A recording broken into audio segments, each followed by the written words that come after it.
It's not hard to understand that attitude shapes our worldview. A person's willingness to believe or not believe something, say or not say something, do or not do something is based entirely on their attitude and how they perceive the world. Therefore, a person can be motivated to act or not act based on their attitude alone. I recognize that this seems like an incredibly obvious conclusion, but it's always fascinated me that attitude and belief can be the motivating factors behind some incredibly damaging and wonderful things. The things we believe can motivate us to become better or worse people, depending on what those things are. The same is true of storytelling, but the more I read and see, the more I realize how powerful the nature of attitude and belief are. People have built empires on belief, they have waged wars on belief, and have saved or taken lives on belief and attitude. And the same is true of Hollywood lately, where belief and attitude have been shaping a great deal of things that have been happening in Tinseltown. I've spoken at length about the degradation of characters throughout the last decade or so, and I will continue likely to do so until Hollywood corrects itself. Given how things have imploded entertainment-wise in the last 2 years or so, that might not be longer than we think. And for this reason, we can blame ideology for a great deal of it. Much of it being a strange sort of feminism as it pertains to female actresses and female characters. This ideology that has infested Hollywood writing has done as much to portray women as perfect paragons of power, righteousness, and virtue, all without showing the route they took to get there. Some could claim that this has nothing to do with feminism, to which I ask, well, how is this ideology affecting the males then? Barring a few exceptions that have been done reasonably well in sales, most male characters these days are portrayed as weak, cowardly, laughable, and more or less past their prime. The legacy characters do not hold to any of the standards that they once did, claiming that the same moral framework that held them in place was faulty and not worth passing on to others. They abandon their beliefs and ideals, do not hold others accountable, and seem to be perfectly fine with being humiliated and degraded for the sake of entertainment. It's ironic that no one in the audience is laughing at all. I don't really understand how people can think that ideals like heroism, compassion, endurance, constancy, and love can be things that are out of date and unprogressive, but it truly goes to show just who is writing our entertainment that these traits are no longer relevant or real, and that the only truth has become power. I don't wish to accept values of brawn, narcissism, degradation, and deconstruction that I have been presented with and told to like. I don't want to embrace the nonsense that is female superiority and male imperfection. I don't want to take what I have been offered because what I have been offered is garbage. And in order to finish off this video series, we need to sift through that garbage today. There's a decent amount of it, but there are several major reasons as to why that ideology is so pervasive and so corrosive. And we must start at the very top and work our way down. The first reason in which feminism has ruined Hollywood through ideology is power. The Me Too movement of the last few years has provided entertainment with a purveying sense of helplessness. And for every reaction, there's always an equal or opposite reaction. And the opposite reaction of the Me Too movement has been to interject female power stereotypes and characters into as much entertainment as possible. In everything from superheroes, to modern contemporary, to fantasy and science fiction and historical mediums, and everything in between has been a power fantasy for women. Everything from actions to language has been to demonstrate the elevated state of women above and beyond their peers. They turn on their male counterparts as the ultimate evil that needed to be destroyed, or else placed in a supporting role and aren't to be thought of much. Most often, however, displays of power are limited to physical acts. Punching through ships, being a better sword fighter, or else just random arguments that don't need to happen. Very few times you see men and women fighting together and drawing strength from each other.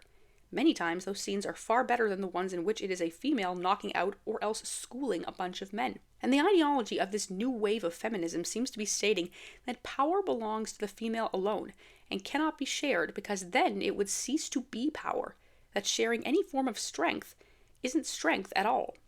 You will not see women working with men to take down other criminals or monsters or foes of any kind, unless in those rare times when a movie is decades old or has been vetoed by an actor with clout. You won't see a woman taking advice from a man who might have her best interests in mind. Instead, he will be portrayed as having some shallow ulterior motive, or else he is evil entirely and wants her for nefarious purposes. He is not a helpmate to her. He is a threat to her power and must be either firmly put down or else eliminated when he is no longer useful. Stories cease to be stories in this regard and instead become dictatorships and courts of law. A second cornerstone of this new feminist ideology is the perfection aspect. If you are a female living in the period of New Hollywood, you are automatically incapable of evil in any way, shape, or form. Despite the things you do or say, despite murder or enslavement or callousness, you are not a bad person and you never will be. Your past does not matter, your present does not matter, and your future does not matter either. Your goodness is assured, and nothing and no one can take it away from you.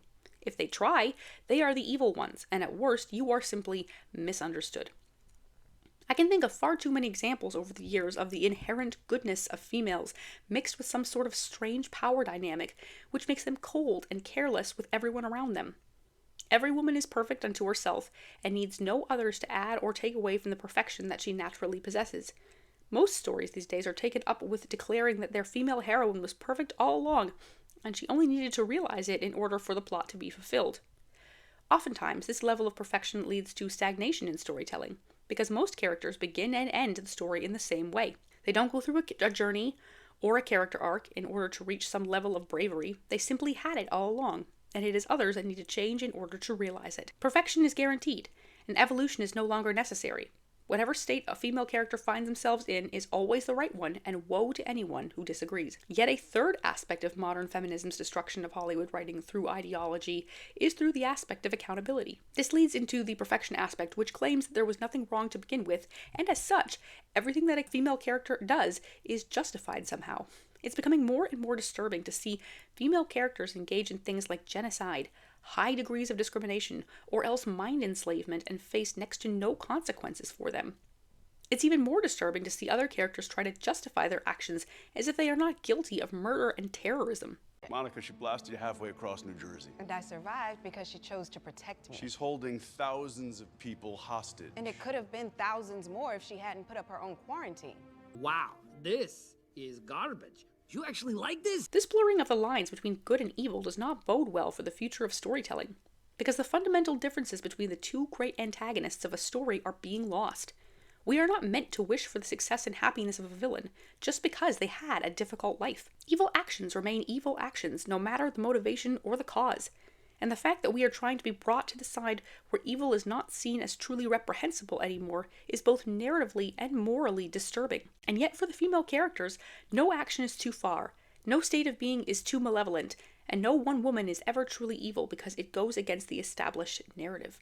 Finally, and this is perhaps the strangest thing that modern feminism has done to writing, is establish a paradigm of victimhood amongst its female characters.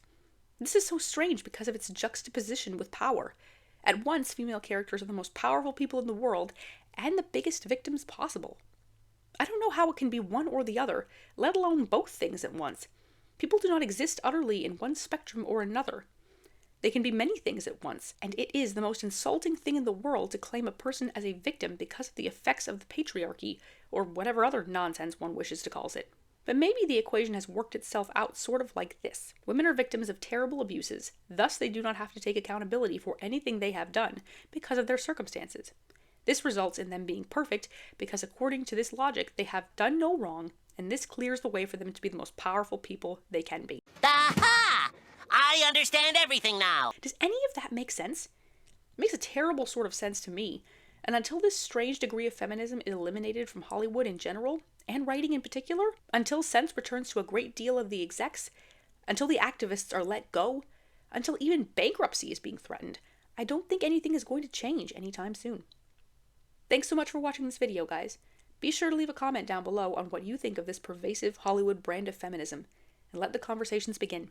Until next time, everyone,